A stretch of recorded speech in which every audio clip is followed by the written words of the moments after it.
आगाज में सबसे पहले बात करेंगे 15 बरस में कराची को पानी की इजाफी बूंद नहीं मिली है। आटे की तकसीम में तजलील की गई। रिटायर्ड बल्दियाती मुलाजिमीन को इजाफी पेंशन ना मिली। MKM रहनुमा मोहम्मद हुसैन के शिकवे, कहा दूसरे सूबे नौकरी नहीं देते, कराची में रोजगार है इसलिए लोग यहाँ आते हैं, हम हिजरत करके आए। सिंध के लोगों ने खुशामदीद कहा। कौन कहता है कराची आपका नहीं, हम आए इसीलिए हैं कि आज़ाद वतन बनाया था। मोहम्मद हुसैन ने कमिश्नर, डिप्टी कमिश्नर और असिस्टेंट कमिश्नर को नाअहल करार दे दिया। कहा इसी वजह से महंगाई है। किसी ने ये कहा कि कराची में रोजगार बहुत है, इस वजह से पूरे पाकिस्तान से लोग आते हैं। तकरीर में ये कहा, ये सरासर गलत सोच है, गलत कमेंट्स हैं। KPK उसके बराबर में पंजाब है, वहां के लोग आने नहीं देते हैं किसी को, वहां सरकारी मुलाजमतें नहीं मिलती हैं किसी गैर सूबे वाले को, वहां किसी को कारोबार नहीं करने देते हैं, वहां डिस्करेज किया जाता है। इसलिए अफगानिस्तान से भी कोई चलता है तो वो कराची पहुंचता है। अगर हम आपकी बेड परफॉर्मेंस पर, बेड गवर्नेंस के ऊपर तनकीद करें, आपको बताएं, तो आप इसको तासुब की नजर से नहीं देखा करें कि हम आपसे तासुब कर रहे हैं कि भाई अगर हमें पानी नहीं मिल रहा है तो हम आपसे पानी नहीं मिल रहा है। सिंध तोड़ने की बात करने वाले 50 टुकड़ों में हो गए। आपको हमने इज्जत एहतराम से लाकर यहाँ बिठाया। जब पाकिस्तान बनाया तो यहाँ कौन मेंबर थे? कराची का अमन आपने ख़राब किया। पीपल्स पार्टी रहनुमा इमदाद पताफी के सिंध असेंबली में जवाबवार, कहा अब कहीं बोरी बंद लाशें नहीं मिलती, जलने वाले का मुंह काला। मुझे अफसोस किस पे है सर? ख्वाजा इज़हार पे। वो पॉलिटिकल कारकुन है, किसी भी पार्टी का हो, पॉलिटिकल कारकुन मैं उसे मानता हूं। और कल वो क्या बोल रहा था यहाँ पे कि हम कराची आए। कराची क्या था? कराची उस वक्त भी साउथ एशिया का बेहतरीन और नंबर 1 शहर था। कराची में सबसे बेस्ट एजुकेशन इदारत है। कराची में 1924 में सर एयरपोर्ट था, एयरपोर्ट कराची में था। और फिर वो सिंधु पे एहसान कर रहा था कि हम कराची में आए। कराची पाकिस्तान का कैपिटल था। मैं अगर कराची के इदारे गिनवाना जाऊं, कराची की ये बिल्डिंग है गवाह के कितना जबरदस्त शहर था और पाकिस्तान का कैपिटल था। आप कौन सा इस्लाम कोर्ट या मिट्टी चले गए? आपको तो हमने बहुत इज्जत एहतराम से यहाँ के बिठाया। जब ये असेंबली थी सर, मैं एक बात करूं आज, जब इस असेंबली में पाकिस्तान का रेजोल्यूशन पेश हुआ तो किस कौम के और कौन कौन मेंबर थे बताएं? किसके बाप दादा इस असेंबली के मेंबर थे? वो सिंध के बेटे थे, वो सिंध के सन ऑफ सॉइल थे जिन्होंने पाकिस्तान बनाया। और फिर आपको इज्जत एहतराम दिया, प्यार दिया, और फिर आप जाके बदनीयती पे बातें करते हैं। ऐसा ना करें। मैंने पहले भी यहाँ कहा, मैं रिकॉर्ड में हूं सर, जिसने सिंध को तोड़ने की बातें की वो 50 टुकड़ों में तकसीम हो गए। सिंध है और क्या तक रहेगी। सिंध का कोई कुछ नहीं बिगाड़ सकता। जिस दिन उन्होंने सिंध को इज्जत दी, ये आपकी तरह ऊपर कुर्सी पे बैठ सकते हैं, ये मुराद अली शाह की तरह चीफ मिनिस्टर बन सकते हैं। इस कराची का अमन आपने खराब किया, कराची को इस जगह पे आपने पहुंचाया। पीपल्स पार्टी ने कराची को ठीक किया और अल्हम्दुलिल्लाह अभी कहीं बोरी बंद लाशें नहीं मिलती। नौमंतखब में बैरिस्टर मुर्तज़ा वहाब ने बोट बेसन नेचर गार्डन का दौरा किया। मुर्तज़ा वहाब ने पार्क में खूबसूरत पौधे भी लगाए हैं। अपने नाज़रीन को अपडेट कर रहे हैं, फुटेजेस मुलाहिज़ा कीजिए।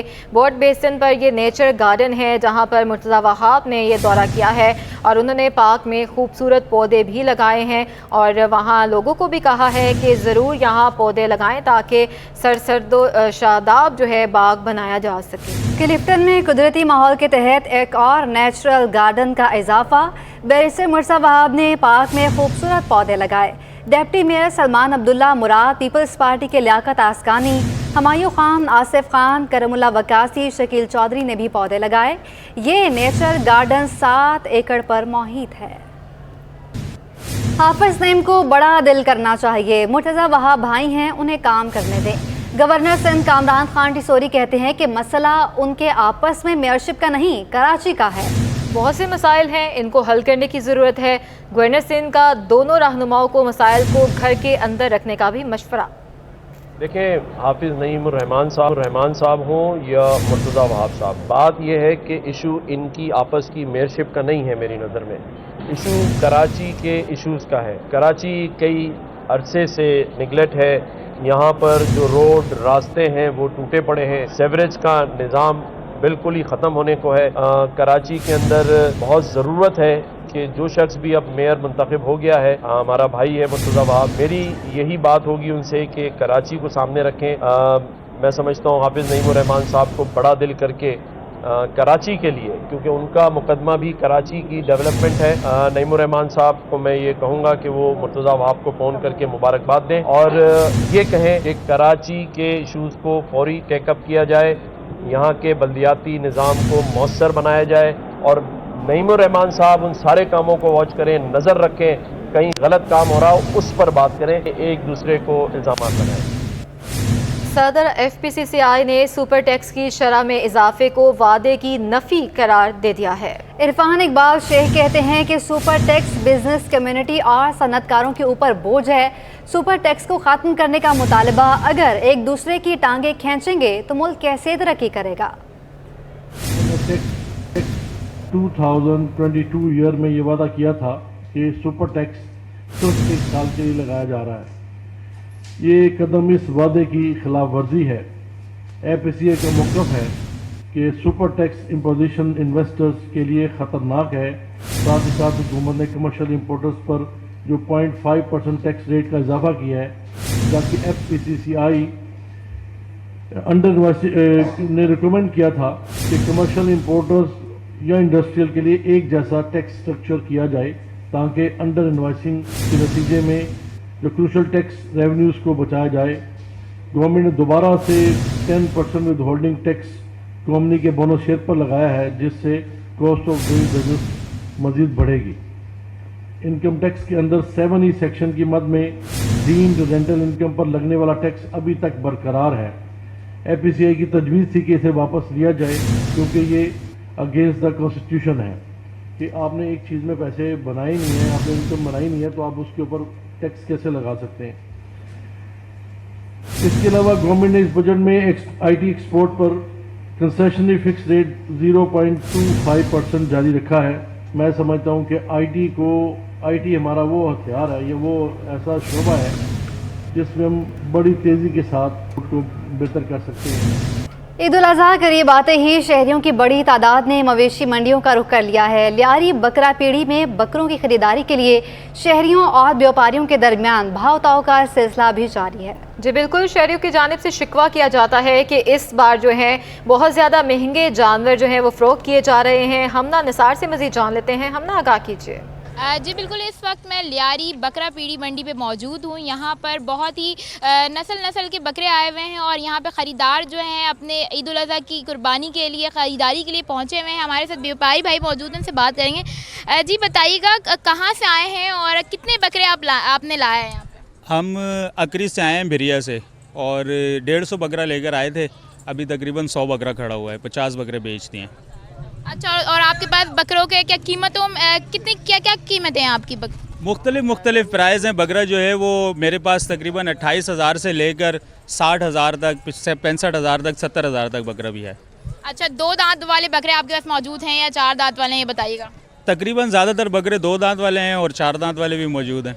2 दांत वालों की क्या कीमत है और 4 दांत वाले की क्या कीमत है? 2 दांत वाला जो बकरा है वो ज़रा जवान होता है और वो कुर्बानी के लिए जो है ना ज़्यादा लोग पसंद करते हैं और उसका गोश्त जो है वो मज़े का होता है। 4 दांत जो है वो उससे उम्र में थोड़ा सा बड़ा होता है, लेकिन उसका भी गोश्त अच्छा होता है। पर 2 दांत की ज़्यादा डिमांड है, तो इसीलिए ज़्यादातर हम 2 दांत का ही काम करते हैं। अच्छा, और उसके अलावा हमारे साथ यहाँ पे ख़रीदार भी आए हुए हैं। जी आप बताइएगा, किस तरह का बकरा लेने आए हुए हैं, क्या कीमत आपने रेंज लगाई है अपना खरीदारी? बस हम कहते हैं कि सस्ते से सस्ते मिल जाए, 60-65 हज़ार की जोड़ी मिल जाए, क्योंकि हर बंदे की यही रेंज है। ठीक है, अब आएँ देखते हैं कि क्या ये कहते हैं, क्या देते हैं। ठीक है, हमारे साथ साथ यहाँ पे व्यापारी और ख़रीदारी दोनों मौजूद थे, जिन्होंने बताया कि यहाँ पे शिकवे शिकायत तो चलते रहते हैं। यही जो ईद उल अज़हा के कुर्बानी की ख़रीदारी के लिए जो यही मज़ा भी है, यही तकरार भी है। और यहाँ पे इस तरह जो स्पेशली मर्द हजरात जो हैं काफ़ी शौक़ से आते हैं, भाव ताव करते हैं और फिर उसके बाद ख़रीदारी करके खुशी खुशी यहाँ से अपने जो मवेशी है वो ख़रीद के ले जाते हैं। जी, ईद कुर्बान की आमद है। खूबसूरत कदो कामत वाले जानवर मंडी में मौजूद हैं, लेकिन खरीदार मौजूद ही नहीं हैं। वजूहात क्या है, जानने के लिए बात करेंगे। इकरा अवान इस वक्त वहाँ पर मौजूद हैं। इकरा, आगाह कीजिएगा। जी बिल्कुल, इस वक्त मैं एशिया की सबसे बड़ी मवेशी मंडी में मौजूद हूँ। ईद कुर्बान की आमद है और ईद कुर्बान करीब आते ही शहर के बेशतर मुकामात पर मवेशी मंडियाँ लगना शुरू हो गई हैं। इसी हवाले से आज हम एशिया की सबसे बड़ी मवेशी मंडी में मौजूद हैं, जहाँ पर अब तक 4.5 लाख जानवर जो है ईद कुर्बान के लिए लाया जा चुका है, जिसमें से 50,000 जानवर जो है वो फ़रोख्त हो चुका है। यहाँ पर खूबसूरत, भारी भरकम और अच्छी कदो कामत वाले जानवर मौजूद हैं, जिन्हें देखकर देखने वाले दंग रह जाते हैं। यहाँ पर बैल, गाय, बकरे, दुम्बे और ऊंट भी यहाँ पर मौजूद है। खूबसूरत सजे हुए जानवरों को देखकर शहरी भी जो है बहुत महजूज होते हैं। अगर बात की जाए दिन के औकात की, तो गर्मी की शिद्दत काफ़ी ज़्यादा है, तो शहरी जो है दिन के औकात में घरों से बाहर निकलने को तरजीह नहीं दे रहे। रात के औकात में अलबत्ता यहाँ पर खासी गहमा गहमी देखने में आती है, मगर दिन के औकात में यहाँ पर सन्नाटे छाए हुए हैं। मवेशी मंडी में जानवर मौजूद है, व्यापारी जो है खरीदारों की राह तक रहे हैं, मगर इस वक्त यहाँ पर जो है शहरियों का जो रश है वो ना होने के बराबर है। मेरे साथ इस वक्त एक व्यापारी मौजूद है, उनसे बात करते हैं और जानते हैं कि वो अपने जानवरों के नाज़ व नखरे जो हैं वो किस तरीके हैं। सलाम। अच्छा, ये बताएं कि आप यहाँ पर लेकर आए हैं, कितने जानवर लाए हैं और उनके नाज़ व नखरे किस तरह उठाते हैं? 20 जानवर लेकर आया। नाज इकरा अवान हमें अपडेट कर रही थी, मनाजर दिखा रही थी मवेशी मंडी से। बराह रास्त ये मनाजर थे, प्यारी प्यारी सी बैल वहाँ पर मौजूद हैं, गायें वहाँ पर मौजूद हैं। व्यापारी से वो बातचीत कर रही थी इकरा अवान। इकरा, आगाह कीजिएगा, ज़्यादा से ज़्यादा और कम से कम कीमत क्या है इस वक्त ये बैल की, ब्राउन वाले की? आप जिस तरह कीमत की बात करी हैं, तो तमाम जानवरों के मुख्तलिफ रेट्स हैं। तमाम व्यापारी अपने अपने जानवरों के रेट्स पर इकरावान हमें अपडेट कर रही हैं। मवेशी मंडी में वो मौजूद है, एशिया की सबसे बड़ी मवेशी मंडी में सन्नाटे का इस वक्त राज है। लोग ना होने के बराबर हैं, बस मवेशी ही मवेशी दिखाई दे रहे हैं। ज़्यादा से ज़्यादा कीमतें बढ़ाई गई हैं क्योंकि महंगाई बहुत ज़्यादा है, और व्यापारी भी शिकवा करते दिखाई दे रहे हैं कि शहरी ना होने के बराबर हैं, कोई आता ही नहीं है। इकरावान, बहुत शुक्रिया आपका।